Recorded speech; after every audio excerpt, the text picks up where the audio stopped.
سيئات أعمالنا من يهده الله فلا مضل له ومن يضلل فلا هادي له وأشهد أن لا إله إلا الله وحده لا شريك له وأشهد أن محمدا عبده ورسوله أما بعد فإن خير الحديث كتاب الله وخير الحديث حديث محمد صلى الله عليه وسلم وشر الأمور محدثاتها وكل محدثة بدعة وكل بدعة ضلالة وكل ضلالة في النار أعوذ بالله السميع العليم من الشيطان الرجيم من همزه ونفخه ونفسه يا أيها الناس اتقوا ربكم الذي خلقكم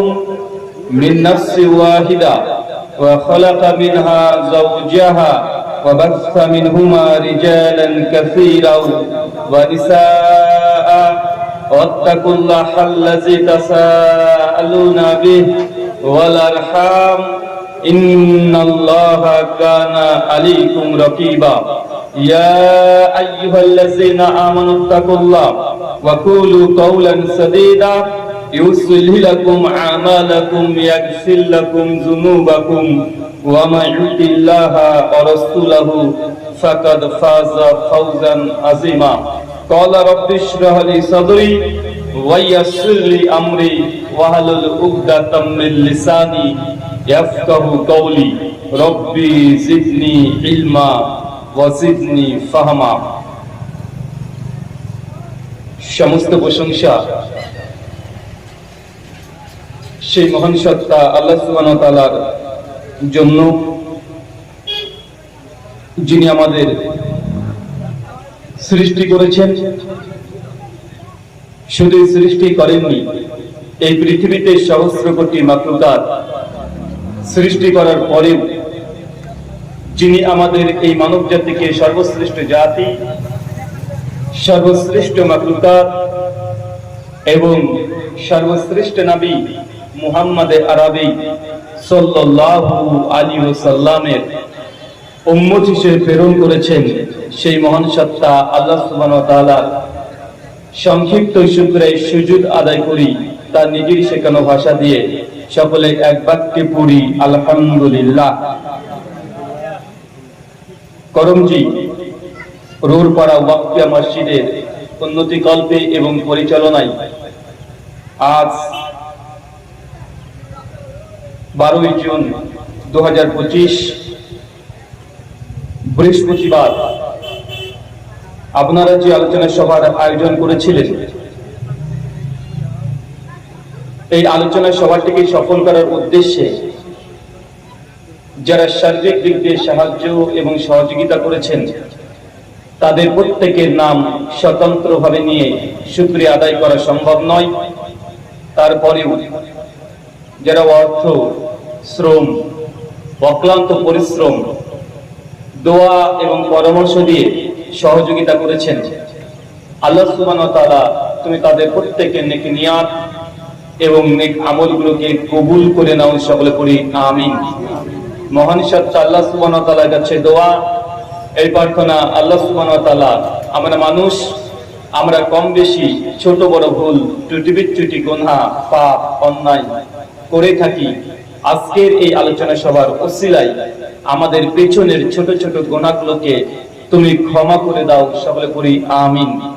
সম্মানিত সুধী, বাদ মাগরিব থেকেই বিভিন্ন আলোচক তারা পবিত্র কোরআনুল কারীম এবং হাদিসে মুবারাকা থেকে অনেক গুরুত্বপূর্ণ আলোচনা আপনাদের সামনে পেশ করেছেন। আজকের এই আলোচনা সভার মধ্যম লগ্নে আপনাদের সামনে উপস্থিত হয়েছি একটি নির্দিষ্ট বিষয়ের উপরে কথা বলার উদ্দেশ্যে। আজকে যে বিষয়ে গুরুত্বপূর্ণ আলোচনা হবে, আলোচ্য বিষয় পাপ থেকে বাঁচার উপায়। কি বললাম বলেন তো? কথা বোঝা যাচ্ছে আমার? আলোচ্য বিষয় কি বলেন তো? পাপ, তারপর গুনাহ, সিন, পাপ থেকে বাঁচার উপায়। অতি গুরুত্বপূর্ণ আলোচনা। আপনাদের সামনে কোরআনুল কারীম এবং হাদিসে মুবারাকা থেকে বর্তমান প্রেক্ষাপটকে সামনে রেখে মানুষ যেন গুনাহ থেকে বাঁচতে পারে এ বিষয়ে কোরআন এবং হাদিসে কি কি আদেশ উপদেশ নির্দেশ দেওয়া হয়েছে সংক্ষিপ্ত পরিসরে আপনার জন্য বুঝতে পারেন এই জন্য সহজ সাধারণ ভাষাতে আপনাদের কাছে বলার উদ্দেশ্যেই দূর দূরান্ত থেকে আমরা ছুটে এসেছি। পৃথিবীতে এমন কোন মানুষ নেই যারা গুনাহ করে না, যাদের মধ্যে পাপ নেই এমন কোন মানুষ ইনসান এই দুনিয়াতে আল্লাহ সুবহানাহু ওয়া তাআলা সৃষ্টি করেননি।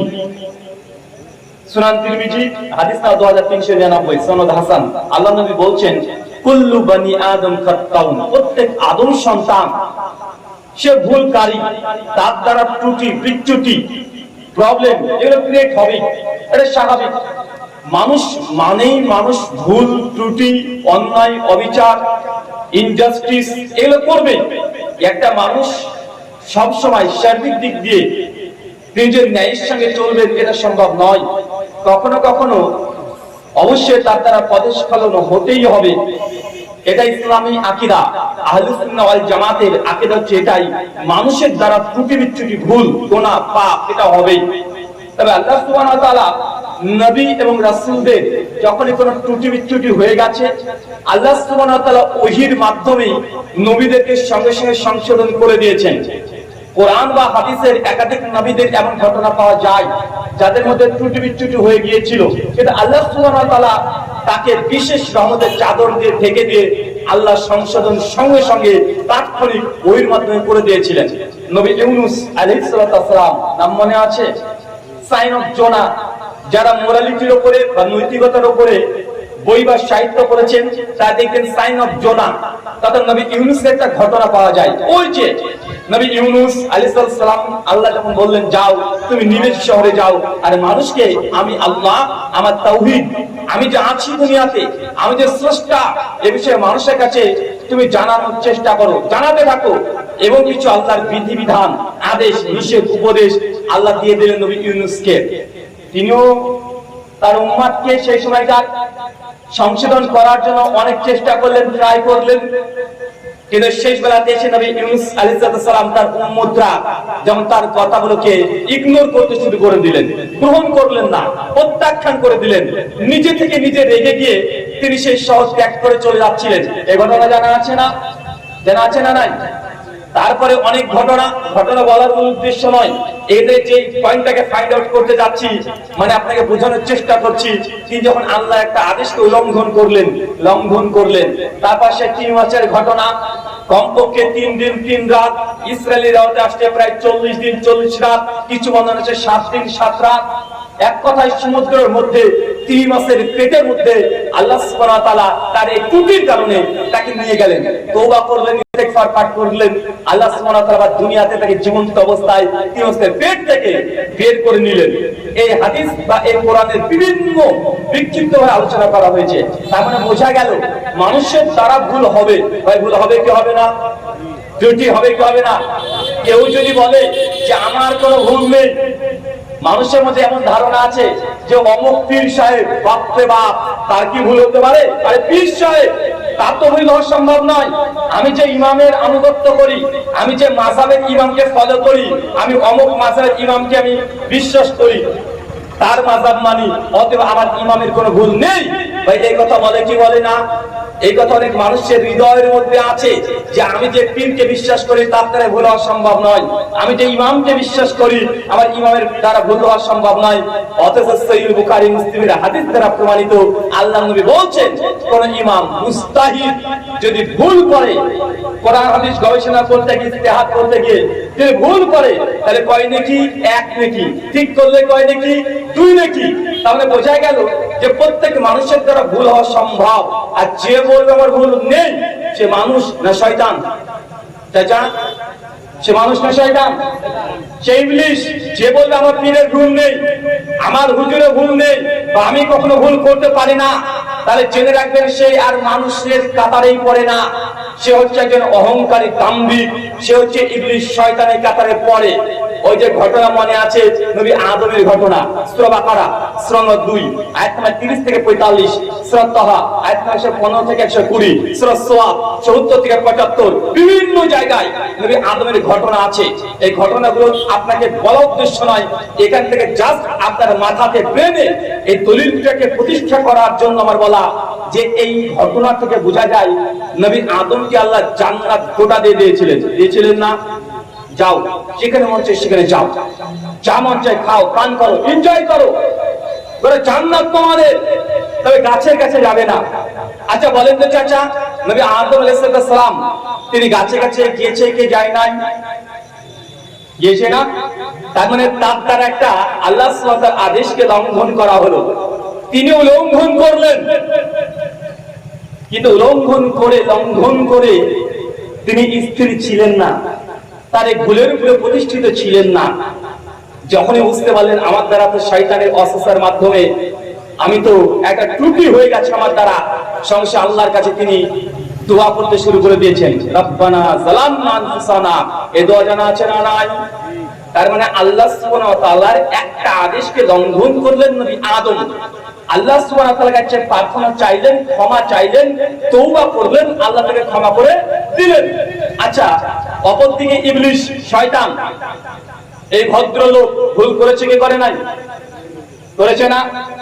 আল্লাহ কি বলেছিল যে সবাই সিজদা কর, সবাই সিজদা করলো, ইবলিস বিভিন্ন যুক্তি স্থাপন করতে শুরু করলো। নবী আদম একটা আদেশকে লঙ্ঘন করেছিল, ইবলিসও একটা আদেশকে লঙ্ঘন করেছিল, কিন্তু আদম আলাইহিস সালামের প্রতি আল্লাহর রাগ গুসা কিছু নেই, তার ক্ষমার মাধ্যমে আল্লাহ ক্ষমা করে দিয়েছেন। তো ইবলিস তিনি চিরকাল ধরে তিনি অভিশপ্ত হবেন কি হবেন না? হবেন। কেন? গুনাহ করেছে, কিন্তু গুনাহ করার পরে জেদ, অহংকার, দাম্ভিকতা, আল্লাহর দিকে প্রত্যাবর্তন না হওয়া, গুনাহকে স্বীকার না করা, গুনাহকে অস্বীকার করা, এই কারণে একজন ইবলিস সেই শয়তানে পরিণত হয়েছে। এখন আপনি আপনার চেহারাটা, আপনার আচরণ, আপনার যে সাইকোলজি, আপনার চিন্তা চেতনা কার মতো? ইবলিসের মতো না নবী আদমের মতো? যদি আপনি নবী আদমের মতো হন তাহলে আপনার তো ত্রুটি হবে, এটা ঠিক। কোন মানুষ ত্রুটিহীন নয়।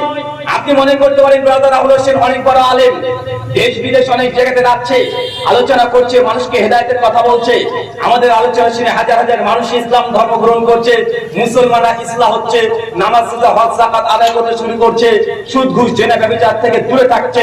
অতএব ব্রাদার রাহুলের হতে পারে যে তার দ্বারা কোনো গুনাহ হয় না, তার দ্বারা কোনো ত্রুটি হয় না। যদি এমনটা মনে করেন, এটা শতভাগ এটা আপনার মিথ্যা, ভুল এটা চিন্তা। তার জন্য আপনাকে বলছি, আমরা আদম সন্তান, আমরা ইবলিসের সন্তান না, শয়তানের সন্তান না। শয়তান ভুল করে, দাম্ভিকতা দেখায়, আর আদমের সন্তান ভুল করে, সঙ্গে তওবা করে, ইস্তেগফার করে। এখন আপনারা কোন জাতের আছেন? নিজেদেরকে একবার আয়নাতে নিজের চেহারাটা একবার দেখে নেন। মিশকাত সেই মুসলিমের হাদিস নাম্বার 2323, আল্লাহ নবী বলছেন, এই আদম সন্তান যদি ভুল না করতো, আমি আল্লাহ এই আদম সন্তানের পরিবর্তে অন্য এক জাতি, অন্য একটা সৃষ্টি আমি তৈরি করতাম। আর তারা ভুল করতো, আবার আল্লাহর কাছে ক্ষমা চাইতো, আবার ভুল করতো, আবার তওবা করতো, আবার ভুল করতো, আবার তওবা করতো। এই হাদিস থেকে কি বুঝলেন চাচা? আল্লাহ বলছেন যদি মানুষ ভুল না করতো, মানুষ যদি গুনাহ না করতো, তাহলে এই মানুষ জাতিকে আল্লাহ সুবহানাহু ওয়া তাআলা তৈরি, মানে মানুষ জাতির পরিবর্তে অন্য কোন এক সৃষ্টি বানাতেন। যেমন ফেরেশতারা আছে না নাই? এমন এক সৃষ্টি তিনি তৈরি করতেন যারা ভুল করতো, আবার আল্লাহর কাছে ক্ষমা চাইতো। তার মানে এই নয়, এই হাদিসের ব্যাখ্যা ইমাম নববী রাহিমাহুল্লাহ আল মুদাফফা 876 হিজরি তিনি বলছেন, এর দ্বারা উদ্দেশ্য এটা নয় যে মানুষ ইচ্ছাকৃত স্বেচ্ছায় গুনাহ করবে আর তওবা করবে, এমনটা নয়, বরং আল্লাহ সুবহানাহু ওয়া তাআলা মানুষের হৃদয়ের মধ্যে গুনাহ করার প্রবণতা তিনি দিয়ে দিয়েছেন, এই সফটওয়্যার তিনি ইনস্টল করে দিয়েছেন। মানে মানুষের দ্বারা ভুল হবে, ত্রুটি হবে। আচ্ছা বলেন তো, মানুষ যদি গুনাহ না করতো, মানুষ যদি পাপ না করতো, তাহলে আল্লাহ সুবহানাহু ওয়া তাআলার অস্তিত্বকে নিয়ে প্রশ্নবিদ্ধ হতো। মানুষের গুনাহের সঙ্গে আল্লাহর অস্তিত্বের কানেকশন আছে কিভাবে? আচ্ছা, আল্লাহ সুবহানাহু ওয়া তাআলা একটা নাম, আর রহমান, আর রহিম, তাওয়াবুর রহিম, এই নামগুলো মনে আছে না নাই? আল্লাহ রহমান, তিনি অসীম করুণাময়, পরম দয়ালু। তো মানুষ